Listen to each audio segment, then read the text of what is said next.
The rain hammered the diner's tin roof like 1,000 tiny fists. Inside, a 6-year-old girl pressed her forehead to the cold window and whispered, "Daddy, when's Mommy coming back from heaven to cook for us?" Jake Harlan's heart cracked open all over again. He slid into the booth beside Lily, wrapped his flannel sleeve around her tiny shoulders, and lied the way only a desperate father can. "Mommy's watching us right now, Peanut. She sent the rain so we'd come inside where it's warm." Lily looked up with those huge hazel eyes, the exact shade Sarah had. "But who's gonna make the spaghetti with the little stars? You burn it every time." Jake laughed, even though it hurt. "Tonight, we're eating whatever the universe gives us, okay?" That was the moment the bell above the door jingled, and she walked in. Soaked black hair stuck to porcelain cheeks. A charcoal trench coat dripped expensive perfume onto cracked linoleum. She looked like she'd stepped off a private jet and straight into the wrong zip code. Every head turned, truckers, waitresses, even the jukebox seemed to skip a beat. She scanned the room, zeroed in on the only empty seat, across from Jake and Lily, and marched over like she owned the storm outside. "Mind if I steal this spot?" Her voice was low, smoky, the kind that could close million-dollar deals or quiet a crying child. Jake blinked. Sure. We're not exactly VIPs." She smiled, small, tired, real, and slid in. Lily immediately leaned forward. "Your coat is shiny. Are you a princess?" The woman laughed, and something in her face softened like ice meeting spring. "No, sweetie. Just a very lost CEO." Jake's eyebrows shot up. "CEO of what, exactly? Ever heard of Aurora Tech?" He had. Everyone had. The company that made the smart watches saving grandmas from heart attacks and kids from wandering off in malls. Stock worth more than some countries. Jake swallowed. "You're Alexandra Vaughn?" "In the flesh. And currently starving." She glanced at the laminated menu like it was written in ancient runes. "What's good here that won't kill me?" Lily giggled. "Daddy makes the grilled cheese wrong, but Rosie puts extra cheese and cuts off the crusts." Alex raised an eyebrow at Jake. "You're raising a food critic." "Raising her period," he muttered. "It's been a rough year." The waitress appeared. Alex ordered grilled cheese for herself, crusts off, extra cheddar, and a hot chocolate with extra whipped cream, for the tiny critic. When the food arrived, Lily did something that stopped Jake's heart. She pushed her plate across the table so Alex could have the first bite. "Mommy always said sharing makes it taste better." Alex stared at the sandwich half, then at Lily, then at Jake, whose eyes were suddenly glassy. "Thank you, Lily," she whispered, and took the smallest bite known to mankind, like it was made of gold. Outside, thunder rolled. Inside, 3 strangers ate in silence that wasn't awkward at all. Then the power cut out. Pitch black. Lily whimpered. Jake reached for her, but Alex was faster. Her phone flashlight snapped on, casting soft white glow over their little booth. "Hey, superstar," Alex said gently, "wanna hear a secret? When I was your age, I was terrified of the dark. So my dad taught me a game. We'd pretend the darkness was just the universe giving us a blanket so we could tell better stories." Lily sniffled. "What kind of stories?" "The true ones," Alex said. "The ones that hurt and heal at the same time." She looked straight at Jake when she said it. He felt seen for the first time since the funeral. The lights flickered back. Rosie shouted that the generator kicked in. But none of them moved. Alex broke the spell. "You know, I have a reservation at some Michelin star place downtown. Never made it. My driver quit in this storm."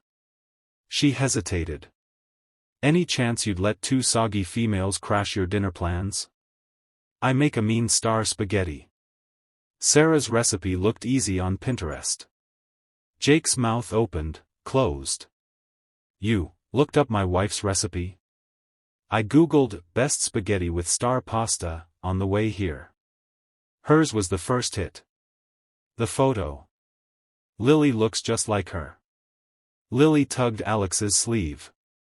You can come. Daddy burns the sauce, but we have the stars.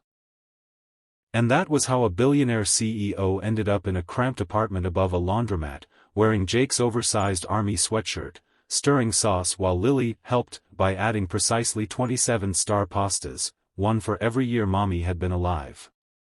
Jake watched from the doorway, throat tight. Alex caught his eye. I know what you're thinking.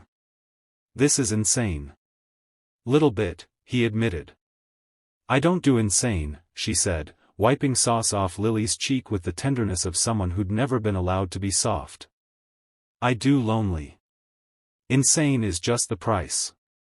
Later, after Lily fell asleep on the couch clutching Mr. Bear, Jake and Alex sat on the fire escape, sharing a warm beer because the fridge died months ago. City lights glittered below like scattered stars. Jake spoke first. She smiled tonight. Really smiled. First time in 312 days. Alex's voice cracked. I haven't smiled, really smiled, in longer. He turned to her. Why are you really here, Alex? She laughed, bitter and beautiful. Because I have everything, Jake. Everything except someone who looks at me like I'm just Alex. Not the stock price. Not the keynote speaker. Not the woman who signs the pink slips. She pulled a crumpled magazine from her coat pocket, Forbes, 30 under 30, cover. Her face stared back, airbrushed and untouchable. I was supposed to be on a date with some hedge fund guy who called me Ms. Vaughn while checking his Rolex. I saw your daughter's face in that window, Anne. I wanted to be anywhere else. Jake took the magazine, tore the cover in half, let the pieces flutter down into the alley. Tonight you're just Alex, he said. The woman who didn't burn the sauce. She laughed through tears. I used too much garlic. Lily says it wards off bad dreams. They sat in silence until the rain stopped. Alex left at midnight, promising nothing, taking everything. But the next morning, a delivery van showed up.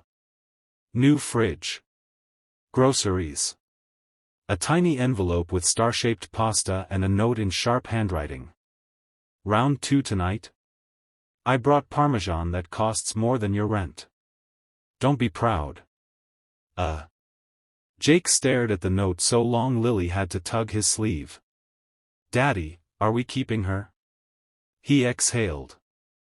I think we already did. What followed wasn't a fairy tale. It was better, messy, real, hard. Alex learned that board meetings via Zoom while braiding a 6-year-old's hair ends with glitter in your keyboard. Jake learned that billionaires cry in the shower when they think no one's listening. Lily learned that love doesn't always wear mommy's face, sometimes it wears expensive coats and smells like garlic and hope. There were fights. The night Alex missed Lily's school play because Tokyo called. The night Jake snapped that some of us don't have private jets to escape our grief. The night Lily asked if rich ladies leave like mommy did, and Alex couldn't promise they didn't. But there were also mornings where Alex made pancakes shaped like stars and let Lily put M&Ms in them, for color. Afternoons where Jake taught Alex how to change a flat tire in a parking lot while paparazzi hid in bushes.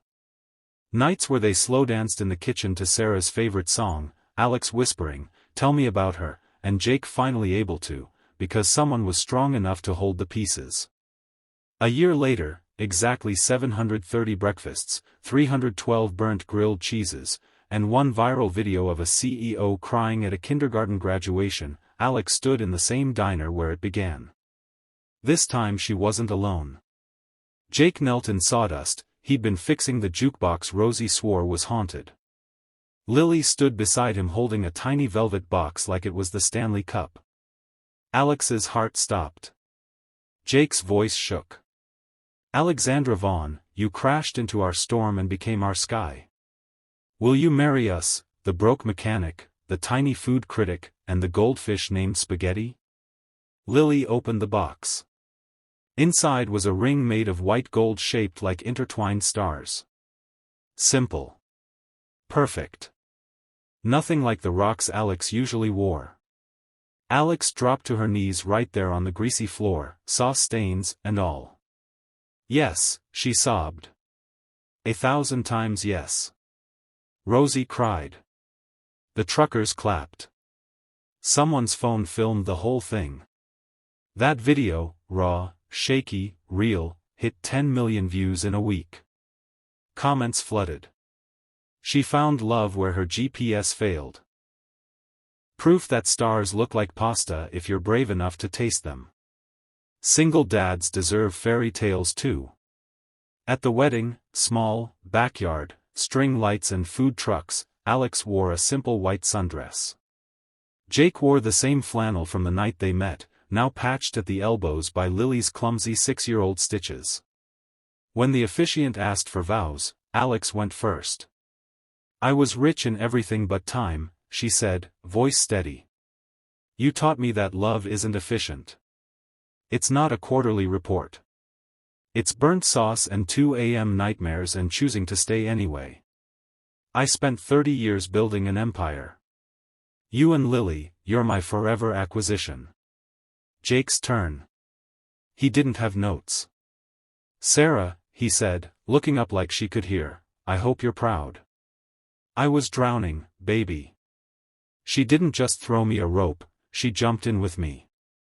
Alex, you're not my second chance. You're the rest of my life.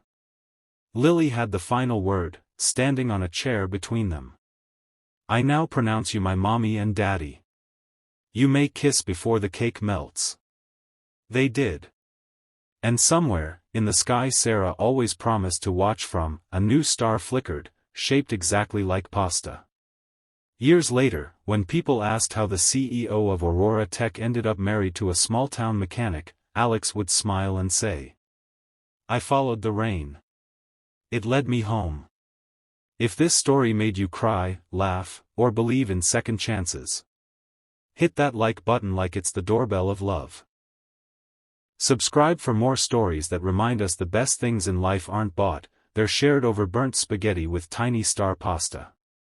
Turn on notifications, because next week we're telling the story of the firefighter who rescued a wedding dress, and married the bride who wasn't his. See you there, family. Keep choosing love. It always finds you when you stop running.